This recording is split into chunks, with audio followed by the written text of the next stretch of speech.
Hello everyone, welcome to another lecture for drug delivery engineering and principles. Just a quick recap of what we did in the last class. In the last class we discussed reservoir type systems. So, these are again diffusion control systems which can allow you to get release of the drug over a period of over long durations as well as at the zero order kinetics. And then we also talked about what is lag in the burst effect. So, what is lag in the burst effect? So, essentially in diffusion control systems, if you have devices that are just manufactured, then all the drug is situated in the core, whereas the polymeric membrane currently has no drug. So, if you implant it immediately, what will happen is the drug will take time from here to here, and before it can be released out in the system, there is a lag that you will see before you get a concentration like this. And vice versa for the burst effect is if this device is already manufactured for quite a bit of time, then what will happen is the drug is actually diffused and deposited kind of right at the edges of this device. So, as soon as it comes in contact with the media, lot of drug immediately comes out, and then you have a release rate at whatever the release of that particular drug is. So, that is lag and burst effect. Next thing we discussed was what are the sort of kinetics for which the drug is releasing out. So, obviously there was a big equation that we then made an assumption for T for longer durations, and what we found is the rate of release of the drug is equal to the area through which it is coming out, the diffusion coefficient of the drug, the partition coefficient of the drug with the polymeric membrane, the solubility in the polymeric membrane, and what time point are you looking at, as well as the thickness of the membrane. So, it is very easy to change the release at any time t by changing either the area of the device itself or changing the thickness of the membrane that you are working with. Of course, if you change the drug itself, it will have a different kinetics because this D and K will change as well as CS. So, all of that has to be considered. Okay, so we are going to continue this discussion, and then we also discussed a couple of example of this, which was the Norplant device is a contraceptive implant that use this, but again as I discussed in some sort of the advantages and disadvantages, it requires surgery as well as if there are leaks it can be fairly dangerous. So, there are other variants to this as well. So, another variant to this is reservoirs with orifice. So, what that allows you, well let me just describe you what this is. So, an example to this is Procardia tablets, and these are just some oral tablets like any standard tablets that you guys take, but instead of being a standard tablet, what it is some sort of a reservoir system, and the drug that is being given here is nifedipine, which is used to block calcium channels for patients suffering with hypertension. And so, this is how it looks. As I said, it is a fairly standard tablet. The key thing here is this hole that is present on the tablet, and so what will happen now is this is some sort of a laser drilled hole which allows the drug to slowly diffuse out. It is a very tiny hole in nanometer 1 to 10 nanometer range depending on what drug it is. So, that allows you to have a very slow diffusion of the drug out, and what is the driving force for the drug to come out is essentially sort of osmotically driven. So, it is a push pull osmotic pump, and so what it is before evaporation the drug itself, in this case this tablet does not dissolve unlike the other tablets that you guys use. So, in this case this is a hard surface which will not dissolve in your stomach, but as I said there is a very tiny hole here, and the drug is of course loaded into the system, and then there is a polymeric push compartment which has a very high osmotic gradient. So, what will happen is the solvent from the surrounding, once it comes in contact with fluid in your stomach and the gut, the solvent will tend to go in because of osmosis, because there is a higher salt gradient here compared to outside. Now, because this is going in, what will happen is this polymeric push compartment will start to expand and start to push the drug which is loaded in this reservoir. Now, this drug obviously can take certain pressure, but then after that it starts to slowly come out from this hole that was laser drilled in it. So, that basically is a mechanism, it is essentially osmotically governed, it is still a reservoir system, and that gives you a fairly smooth release rate. What it does is, instead of this drug half life which is for 2 hours, so if you take a tablet which immediately dissolves in your stomach and whatever gets absorbed, this will only have a half life of about 2 hours, but this can allow you somewhat to increase that half life to 24 hours. It prevents you from any kind of surgeries, because this is again just a tablet that you are taking up which gets excreted out through feces, and so there is no surgery. And the leaks are not typically that dangerous because it is anyways in a flush out system. So even though it may cause toxicity, it is not as dangerous as the plant implant which is already in the skin. So this is one of the kind of an alternative to that. Another example here is these LZ mini osmotic pumps, and what are these? This is kind of a picture to that. This is just for a size scale, very widely used actually in research for animal experiments, and it is essentially a size of capsule. This is just to give you some sort of an idea of how big this is, pretty much like less than half of the finger, and what it contains several components.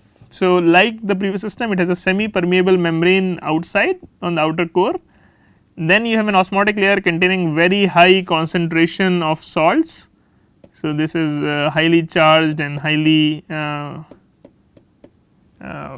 filled with lots and lots of ions, and then on the inner core you have your agent filled up into a reservoir with a hole through all of this. This is an impermeable reservoir, but this is somewhat that flexible, so it can push the drug out once it gets some pressure on it. And then instead of having in the hole open, what they have done is they have put a flow modulator, and what this does is this flow modulator will then kind of modulates the flow. So even if lot of pressure is there, it kinds of allows you to not let all the drug come out immediately and prevents leaks and all. So the concept is, of course, that the rate of delivery is controlled by the water permeability. So as the water is going to permeate into this membrane, into this osmotic layer, it is going to push on this impermeable reservoir, and that is going to essentially drive your drug out.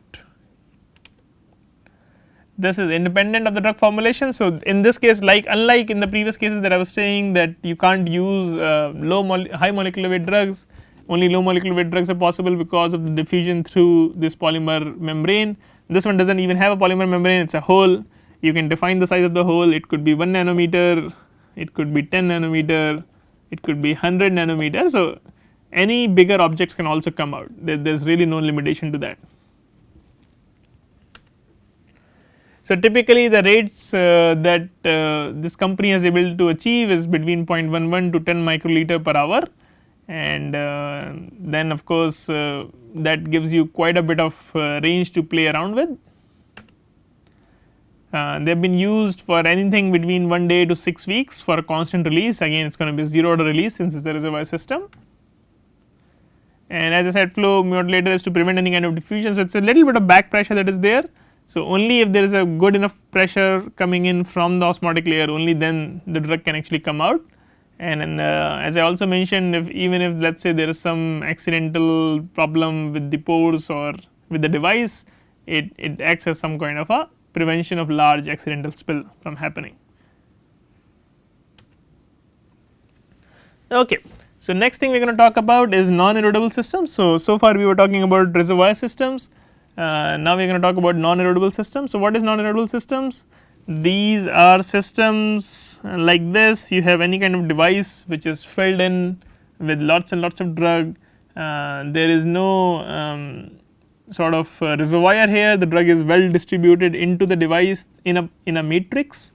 So this could be a polymeric matrix. If I zoom into this, these could be polymer chains, and then the drug is kind of entrapped in the gaps in these polymeric chains, and well separated from each other, but they would still need to somewhat maneuver their way out through the pores of the polymer matrix to come out, and that is how they will come out. The polymer matrix is not going to undergo any change, at least biologically, and so that is how at time t equal to 0 it would look like, and at time t there is some drug that has started to come out, but then still a lot of drug is remaining inside this non-erodible matrix.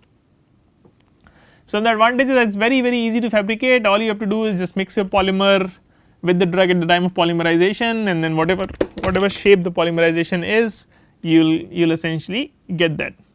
There is really no problem with the leaks and cracks. So, let us say if I have this polymeric device containing lots and lots of drug, even if it gets cracked in one location, only a little bit of the drug is going to come out, the rest of the drug is still preserved in the polymer matrix. So, these are not an issue. It can be suitable for high molecular weight drugs. So, it just depends on what is the pore size of these polymer membranes or the polymers that you are using. So, you can use all kinds of drugs in this example. However, some of the disadvantages are this is again non-degradable. So, first you have to do a surgery to put it in, and then you have to do a surgery to remove it, and the release rate you will get is generally not 0 order, it will depend on what is the concentration remaining in this particular matrix. So, some of the commonly used polymers for such kind of non-erodible implants, silicon elastomers are used quite a bit. So, these are polymerized from siloxanes, very widely used both in reservoir systems as well as in matrix systems for slow diffusion of drugs and other molecules. Their properties can be controlled by changing the molecular weight. So, you can change the molecular weight of these polymer chains that you are using, you can change the backbone structure to make it more hydrophilic or hydrophobic, and you can change the side groups, and all of that will essentially change the properties of the polymer, the TC, the TM as we discussed previously, and depending on that the pore size will change and the drug release rate will also change. Another one that is very widely used is polyethylene co-vinyl acetates, also known as EVAC, again widely used for implants, easy to fabricate, it is a thermoplastic polymer. So, you can easily shape it into whatever you want, you can cast it, you can mold it, very versatile and available in wide variety of molecular weights. So, that allows you to control what is the pore size and what you can then tune it on the basis of the drug size to essentially get a system that is kind of compatible with all kinds of drugs. And here is just the structure here. So, it is essentially polyethylene. So, this is polyethylene and this is the vinyl acetate group being attached as a copolymer. And remember, if you have more ethylene, it will make it more crystalline, and therefore, the drug release rates can also be altered by changing the ratio of this X and Y. So, you can have more X, and that will essentially if the X increases, or in this case X is ethylene. So, if ethylene increases, then it is going to be more crystalline, that means crystallinity increases,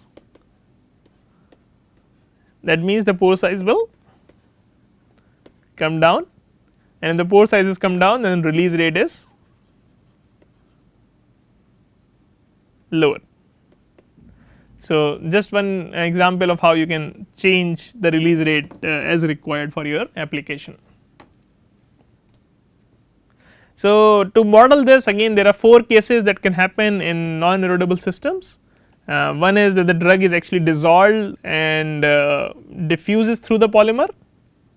So, other cases the drug is not actually dissolved, it is precipitated, but it is dispersed. So, in the polymeric system itself, the drug can be dissolved and can freely move around, or the drug can be sort of dispersed and precipitated somewhere, and you need some solvent to come in, dissolve it and then take it out, or it could be dissolved, but then the polymeric pores are very tiny for the drug to diffuse through.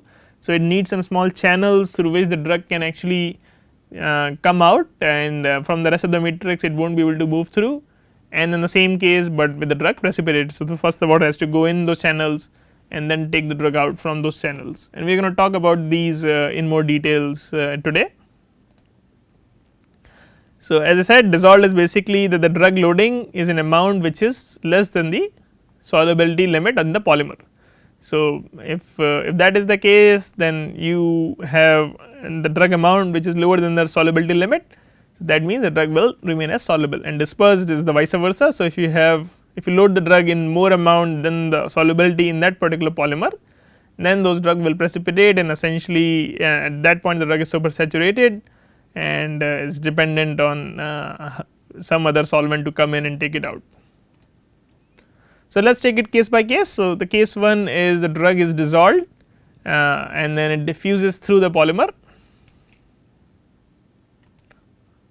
So, basically saying that the loaded amount of drug is less than the solubility of the drug in that particular polymer. So, then the rate limiting step is just the diffusion through the polymer. So, the drug will just diffuse around, and then as soon as it finds finds the pores in the polymer to come out, it will just come out. So, to make this device you do not even have to load the drug first, you can make your device, since this device is big enough pores for the drug to go in and come out, and it is soluble and the drug is soluble in the device. So, you can just make the device, soak it in a super high saturated concentration of the drug, and then the drug will essentially just diffuse in, and then you take this device out and implant it in something that does not contain drug, and then the drug will come out. So, essentially just kind of using the osmotic gradient of the drug itself to kind of load and release. And if you leave it long enough, then the concentration, you know that the concentration of the drug, since it is soluble, it will go in and it will be the whatever was the concentration in the solution will be the concentration in the final matrix. So, in this case you can just model the release rate using a simple desorption problem. And so, just an example here. So, let us say your device has a total thickness of L, and we want to kind of define it as a function of x. So, right at the center there will be least amount of drug coming out, obviously this will be the last that will come out, the one at the edges will come out immediately. So, again going back to Fick's law, in this case we are only talking about one dimension. So, we are talking about 1D. So, it is only x that is present, the y and z are not there. And so, if you want to define some initial condition, you can define it on the basis saying that C is equal to C0, which is the initial loading concentration at time 0 at any distance between 0 to L. So, this is the drug is essentially uniformly distributed throughout this device, and then C is equal to C exterior at time t equal to 0 when between at x equal to 0 and L. So, basically saying at the boundary, since this is we are considering a large media through which drug is going to be uniformly distributed, let us say this is C exterior. So, at the boundary it also has to be C exterior for continuity, right. So, at both these places the concentration of the drug is going to be C exterior, and the dC by dx is equal to 0. So, the change in concentration is going to be 0 at x is equal to L by 2. So, right in the middle there will be no change because it is going to be similar on both sides. So, we can solve these equations further, and we can get the release kinetics at different time points. So, what is done in this case is, if you solve these, it will result in a very large equation with lots and lots of terms, but you can then do some approximations for early and the late time points. So, this is obviously we are talking about a slab which is long. So, here is your slab from the previous slide, which we are saying is a length of L. So, for the amount that is released at any time t, the solution it will boil down to basically these two equations. This is for the early time where mt represents the amount of drug that is being released at any time t, and m infinity is the total amount, basically the amount of drug that is released at the time infinity. And if you do an approximation saying that if mt by m infinity, so only about 60% of the drug or less is released, you can use this equation, which is in a very simplified format is nothing but 4 multiplied by the square root of diffusion coefficient time divided by the pi L square, where L is the thickness of this slab.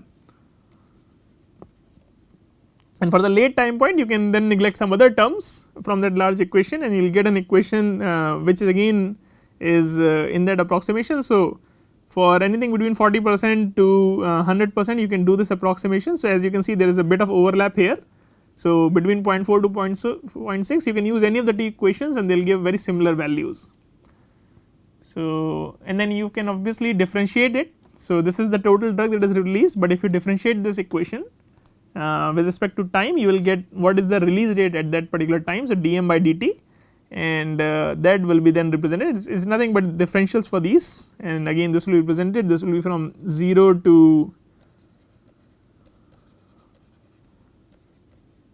0.6. So, about for 0 to 60% of the drug being released, and this equation will be for 0.4 to 100%. So, 40% to 100%, and these are the terms that you will get. Again you do not need to remember this, if we do have any questions we will give you the equations, you just need to know what these terms mean and how is the significance in terms of drug release.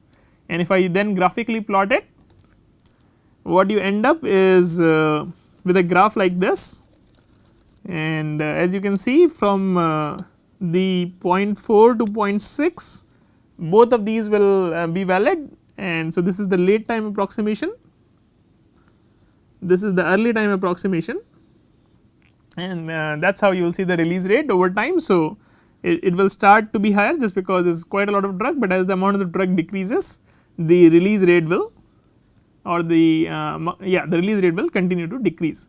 So, if I have the slab and now if I have to change the release rate, I can easily change it by either changing this length, the L, or by changing the time, but in case release rate it will all change according to that. So, if you then solve this for different geometries you get different results. Again it becomes a large equation that if you use long enough times you can neglect some terms, and if you use early times it is defined by some other mechanism. So, these are how the equations come out to be. You do not really need to remember these, but this is just for information, and what you find is that the sphere releases very quickly compared to cylinder and compared to a very long slab. So, this is how just the kinetics is. Now, let us take the second case in which now the drug is actually not soluble, but it is dispersed. So, the loading is greater than the solubility in that particular polymer. So, again now the rate limiting step is still the diffusion through the polymer, and the drug still has to come out. Such of this can be made by solvent casting or compression modeling. So, you can have a polymer matrix dissolved in some sort of solvent, and then you evaporate the solvent, the drug was soluble in the solvent, but not soluble in the polymer which is entrapping the drug now once the solvent has evaporated. So, just to further clarify this, so let us say if I have a solvent, let us say the solvent is S, which has a solubility of the drug D and the polymer P. Now, there are polymeric chains moving around as well as the drug D also moving around, but once the solvent is evaporating, what will happen is this polymer is going to kind of aggregate and make this scaffold, and because the drug cannot evaporate, the drug gets entrapped in this even though the drug is not soluble. So, in this case you will get a dispersed drug. So, the release kinetics is usually modeled using a Higuchi system, Higuchi model. The drug is considered to be uniformly suspended, there is no gradient, assuming that there was no sort of a gradient established at the time of the formation. We assume that there is no swelling and shrinking, and this will become important when we talk about hydrogels, and we will come to that in subsequent classes. And what we say then, that when the solvent diffuses in, there is sort of a gradient between dissolved drug and the dispersed drug in the device. And so, now this last statement is very tricky. So, I will explain that a bit in the next one. So, let us say this is the device, only one direction it can release. So, let us say there is water everywhere in this device. So, what will happen now, when you put this device in this water, the water will try to diffuse in. Now, as the water is diffusing in, and it could be any other solvent, but what is more physiologically relevant for most of the things we are talking about in this drug delivery course. So, as the water will diffuse in, there are throughout this is the polymer matrix, and there is drug D that is kind of just suspended and entrapped in here. So, as the water moves in, it will start dissolving this drug D to its solubility. So, what will happen is there will be a front in which there will be dissolved drug, and then where the water is not present, there will be dispersed drug. And also not only that, why this front will move is because maybe the solubility of the drug in the water is also limited. So, only when the drug is coming out and the concentration in this local environment is below the solubility of the drug in the water, is only then it is soluble. So, that is why you will see a front of the drug, soluble drug is going to move from the exterior to the interior. And so, the concentration profile of the drug is something like whatever was initially present in the dispersed drug will remain present in the dispersed area, and so it will not change at any time t. And then at the front where the drug is dissolved, it is going to then have some solubility Cs, and then finally outside we will say it is a perfect sink, which is our tissues, and so it will be 0. So, let us say the length is L, and then this is currently defined as the distance x from the exterior. So, now what you can do is you can use some of these Fick's laws and Higuchi model to kind of derive this equation, and what you get is essentially this,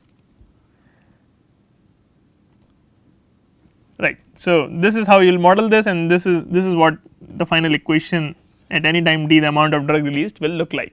Again, I will not go into the derivation of this, but you can refer to some of the references I gave at the start of this course if you are interested in how this drug is diffusing out. Okay, so we will stop right here, and we will continue in the next class as to some of the other two cases of the non-erodible systems. Thank you.